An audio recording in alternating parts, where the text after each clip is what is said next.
Hi, I'm Nathan Peterson with Colorado Modular Homes, and today we're going to take you on a factory tour to show you how we build our modular homes and all of the construction methods that come along with them.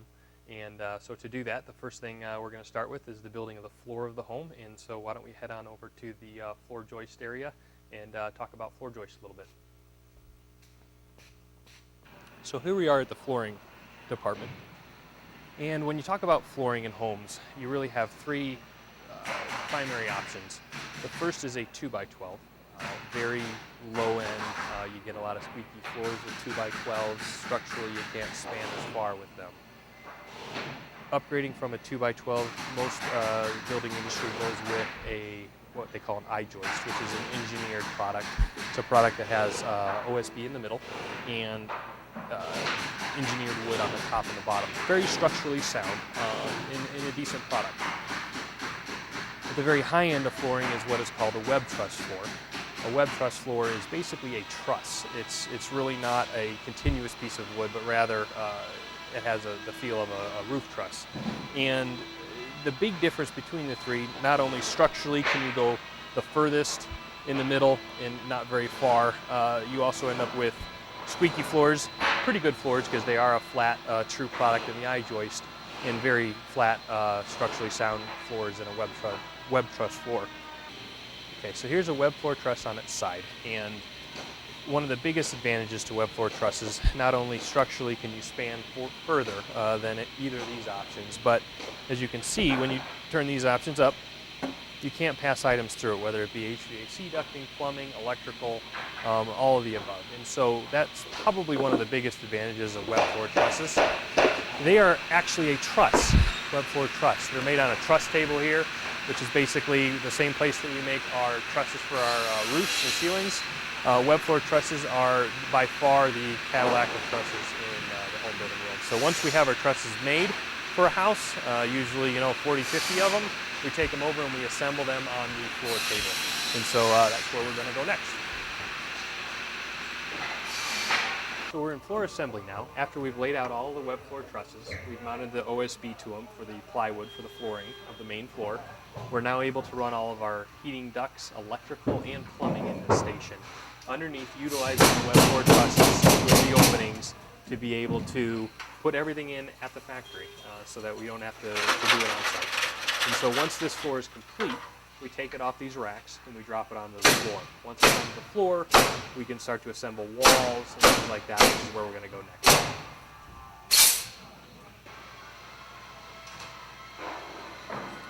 Here we are on top of one of the floor assemblies. A minute ago we were underneath the one next to this.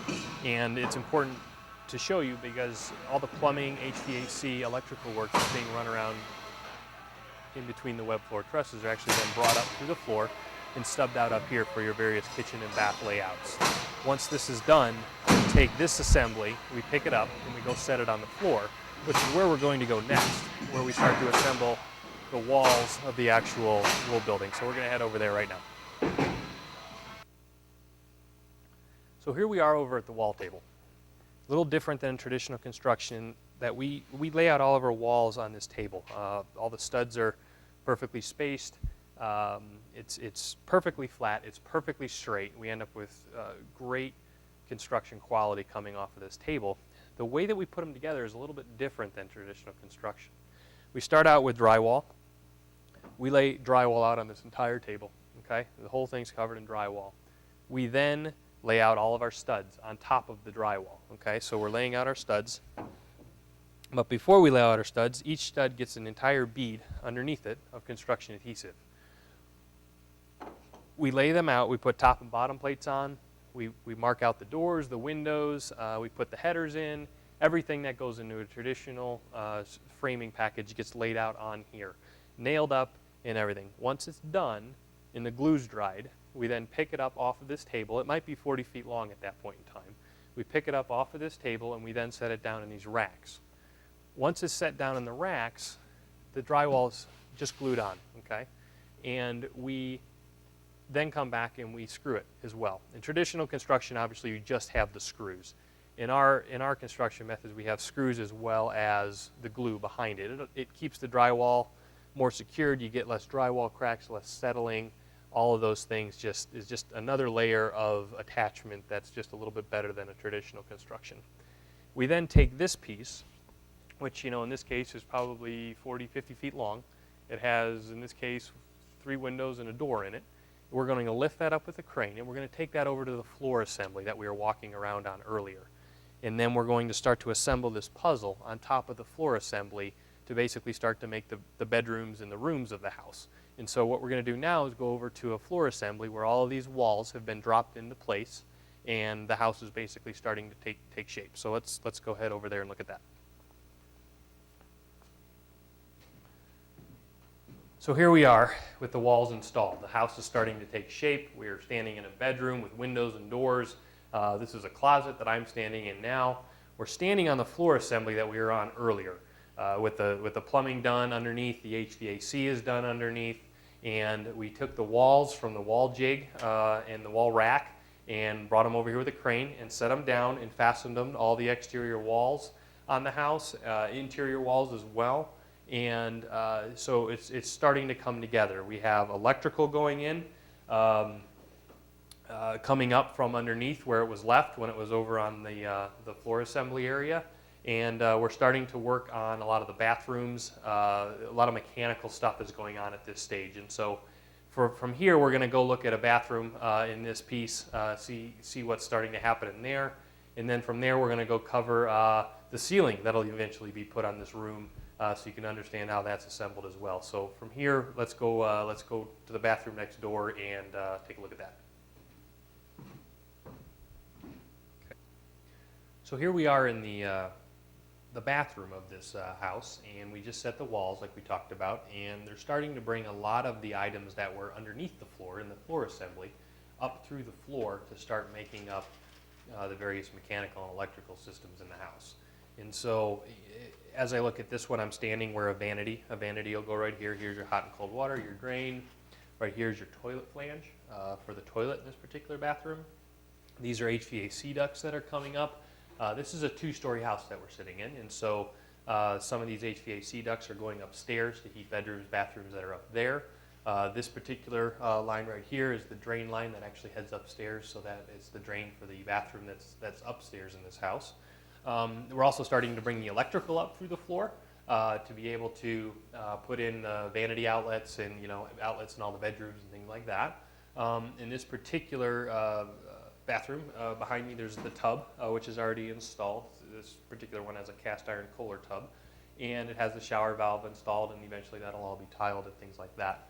But right now we're going to head up to what is the ceiling table to talk about how the roofs and the ceilings are made for the homes, because obviously we need to set one on this box, which is what we're going to do next, but we're going to go talk about how it's built real quick.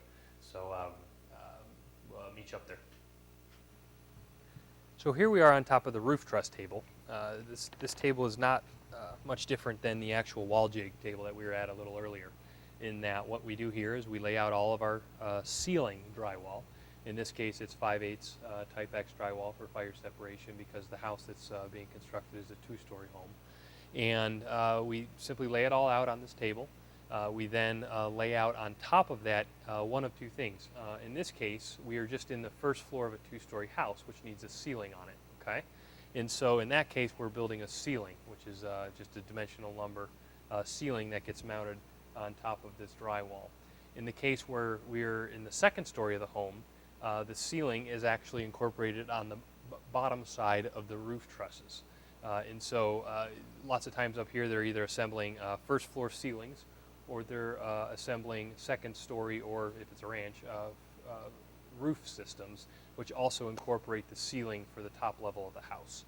And so this layout is very similar. It starts out with the drywall being down. The roof system or the ceiling system is laid down on top of it. It's glued just like the walls were. The glue is a little bit different. It's a stronger, much stronger glue than the ones that's used in the walls, and we'll talk about that in a couple of minutes.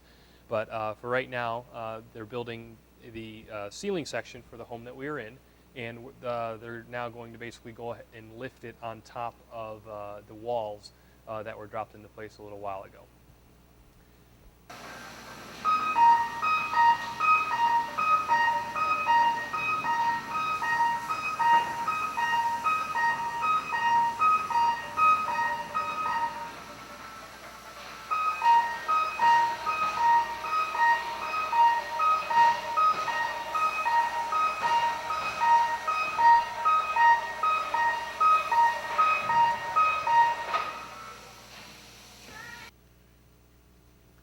So here we are back up on top of the roof truss table where they just dropped this ceiling section into place, and wanted to come back up here to talk about it a little bit more in a little bit more detail. But so from here to here is the ceiling section that was built on top of the roof truss table, and this is the expandable foam glue that we were talking about. That's far superior than a normal construction adhesive. That's put on the ceilings especially just to make sure they adhere especially well.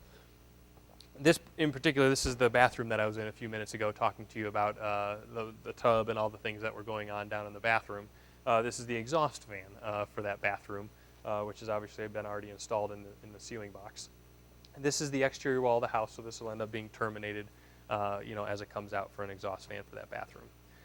The next thing that we're going to talk about is the insulation. This box, now that the ceiling is on it, this crane can come off and it starts moving on down the line. The next station is our insulation station, and we're going to talk about all of the things that go into the insulation of these homes to make them extremely airtight, efficient homes. So let's head on over to the insulation station now.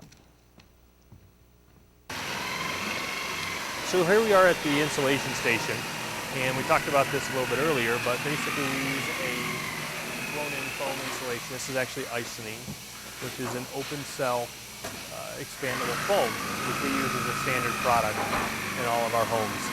The insulation is better because it actually goes into all of the voids that are in the wall versus using a traditional batt insulation. This is probably one of the biggest differences in modular construction from our standpoint that we do standard on homes. As you'll see here in a minute, we're just going to let them work, but basically it's sprayed in, and this stuff particularly was sprayed just about 2 minutes ago. It's already dry. They're going to cut it off, and the sprayer is now going to come in and load up the next phase.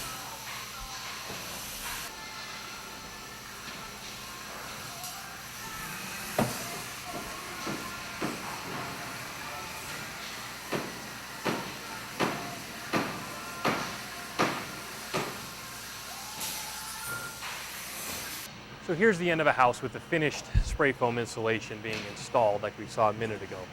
The biggest difference with spray foam is it really seals up a house and makes it airtight. When you have batt insulation in a typical house, there are going to be small gaps between the edge of the batt insulation and the stud, no matter what. And so that really allows the house to breathe normally, okay? The problem is that air is also air that comes in from the outside, which is cold air. It makes your house less efficient, less airtight. You have higher heating bills, all of the above. And so with Icynene, it really seals up the house, so much so that in a house that we make, we actually have to have what's called an HRV, which is a heat recovery ventilator, which is basically a system that exchanges the outside air with inside air so that you have fresh air continually being circulated throughout the house. In a normal house, that happens because it's breathing, but it's also breathing inefficiency. With a blown-in foam product, you end up with having a more airtight house. So we're going to go inside now and show you what the actual HRV system looks like when it's installed, and talk about that a little bit more. So here's a picture of the installed HRV inside the house. As you can see, it's a large piece of equipment. We usually try to put it in the utility room or somewhere where we are not using needed space on its install. And to better show you what's going on inside that box, I have a diagram here that we want to show you that kind of explains it. And what an HRV is doing is it's basically circulating the air that's inside your home with fresh air brought in from the outside. However, what you don't want to do is just pump heated air from the inside of the home outside and bring in cold air, as that's obviously not very efficient. And so an HRV takes care of that problem for us, and what it does is it basically exchanges the heat with the outgoing air and transfers that heat into the incoming air through a heat exchanger, which is really what's inside the HRV box that you saw in the previous picture. And so basically it's turning over the air inside of the house to keep the air fresh, but it's doing it in a fashion where you're not losing energy to the outside of the house. So here we are towards the end of the line at the exterior finishing station. Just wanted to briefly talk about what's done here and what level of finish we try to get the homes to before they leave. we try to do everything we can so that to minimize the amount of work done in the field. That includes siding application. We offer just a ton of different types of siding. In this case, it's board and bat siding with a lap siding bottom. And we install as much as we can at the factory so that just to minimize the work, out in the field. Window trim is also installed here. We also install shingles, as you can see on that house back there. Those are fully installed as much as possible before they leave the factory as well. And so that's what's done in the exterior finishing station. Now we're going to go look at the interior finishing station and talk a little bit about what the homes look like when they're rolling out of here on the inside. So let's head over there now.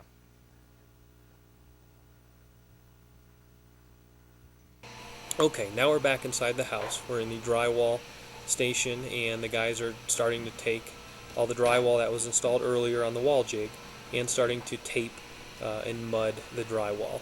In this station, they're going to do all of the mudding in the house, as well as all the texture and all of the interior paint happens in this station. From this station, we're moving on to the finishing station, where we're going to start to put on a lot of the finishes that you actually see in the house. So here we are at one of the finishing stations at the factory, and there's a lot that goes on in this station.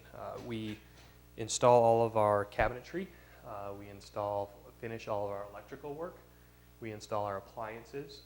In the end, this kitchen will have its countertops installed before it leaves here. It will have sink, all the plumbing will be done.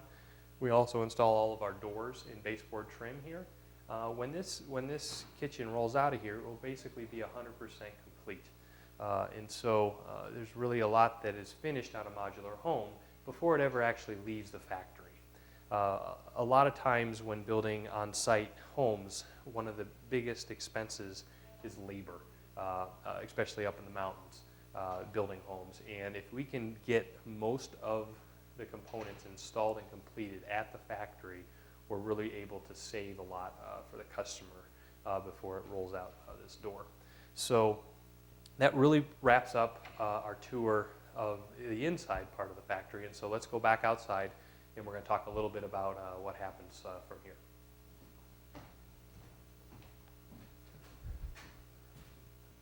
So that pretty much wraps up our factory tour. And at this point, the homes are brought out the door and loaded onto lowboy trailers and brought to your home site. At that point, that's really when the on-site construction really picks up. There's a lot that we do at Colorado Modular Homes to finish your homes once it actually gets to the home site. And we encourage you to go look at our Exploring the Construction Process section on our website to learn more about that. Thanks.